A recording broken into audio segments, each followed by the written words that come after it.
it is that power corrupts, and absolute power corrupts absolutely.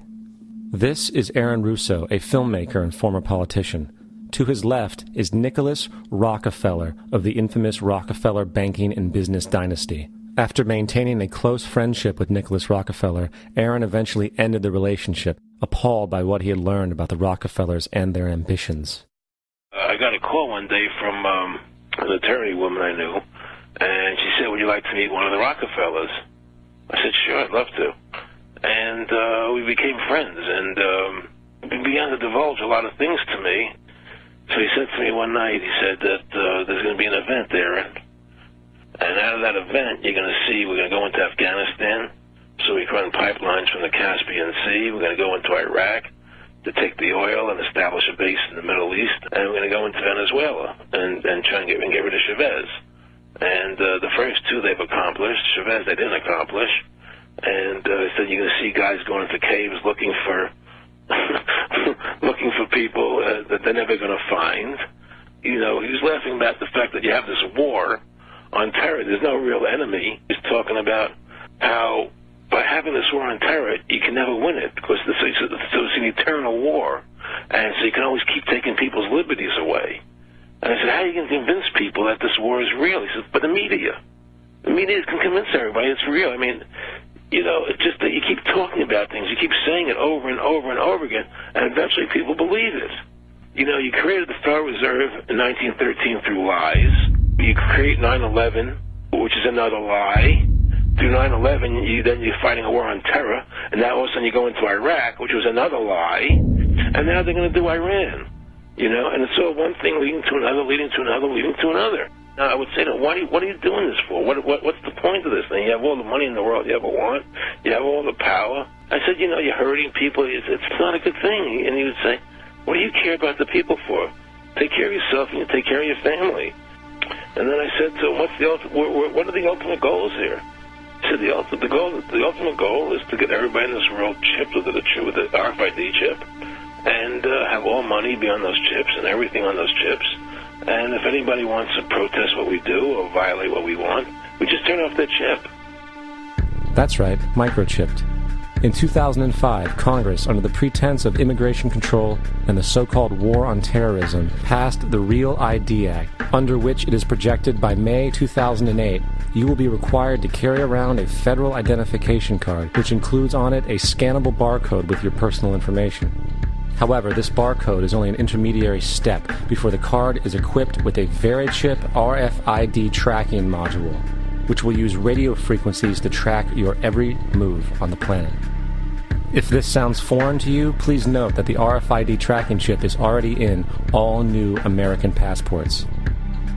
And the final step is the implanted chip, which many people have already been manipulated into accepting under different pretenses. We have a Florida family who are really pioneers in a brave new world. They have volunteered to be the first ever to have microchip identification devices implanted into their body. After 9/11, I was really concerned with the security of my family. I wouldn't mind having something planted permanently in my arm that would identify me. In the end, everybody will be locked into a monitored control grid where every single action you perform is documented. And if you get out of line, they can just turn off your chip, for at that point in time, every single aspect of society will revolve around interactions with the chips. This is the picture that is painted for the future if you open your eyes to see it. A centralized one-world economy where everyone's moves and everyone's transactions are tracked and monitored, all rights removed. The most incredible aspect of all. These totalitarian elements will not be forced upon the people. The people will demand them. For the social manipulation of society through the generation of fear and division has completely detached humans from their sense of power and reality. A process which has been going on for centuries, if not millennia. Religion, patriotism, race, wealth, class, and every other form of arbitrary, separatist identification and thus conceit has served to create a controlled population, utterly malleable in the hands of the few. Divide and conquer is the motto, and as long as people continue to see themselves as separate from everything else, they lend themselves to being completely enslaved. The men behind the curtain know this, and they also know that if people ever realize the truth of their relationship to nature and the truth of their personal power, the entire manufactured zeitgeist they prey upon will collapse like a house of cards.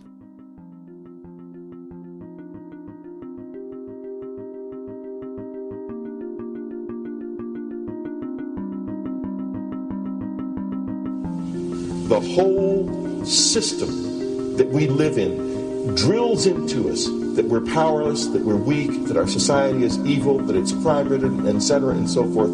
It's all a big, fat lie. We are powerful, beautiful, extraordinary.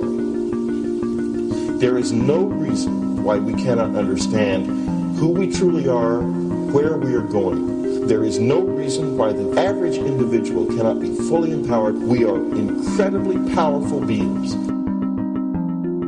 You know, I think I spent 30 years of my life, in the first 30, trying to become something. I wanted to become good at things. I wanted to become good at tennis. I wanted to become good at school and grades and everything I kind of viewed in that perspective. I'm not okay the way I am, but if I got good at things, I realized that I had the game wrong.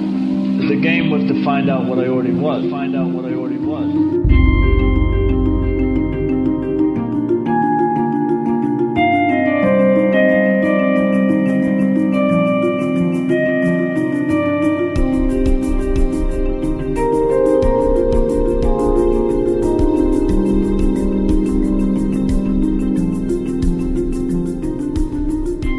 Now, in our culture, we've been trained for individual differences to stand out. So you look at each person, immediately it is brighter, dumber, older, younger, richer, poorer, and we make all these dimensional distinctions, put them in categories and treat them that way. And we get so that we only see others as separate from ourselves in the ways in which they're separate. And one of the dramatic characteristics of experience is being with another person and suddenly seeing the ways in which they are like you, not different from you. And experiencing the fact that that which is essence in you and which is essence in me is indeed one. The understanding that there is no other. It is all one. And I wasn't born Richard Alpert. I was just born as a human being. And then I learned this whole business of who I am and whether I'm good or bad or achieving or not. All that's learned along the way.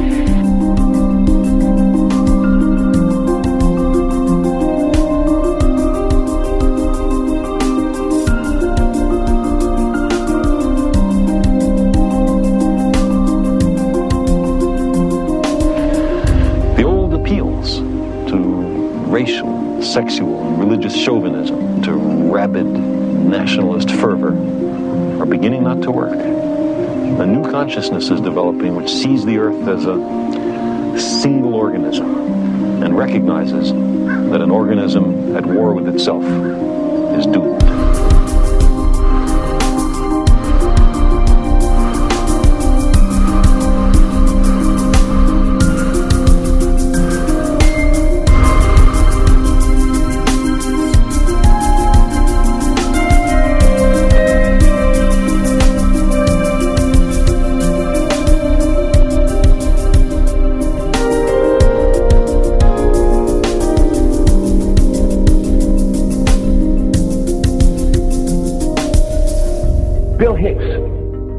Finish his shows with this.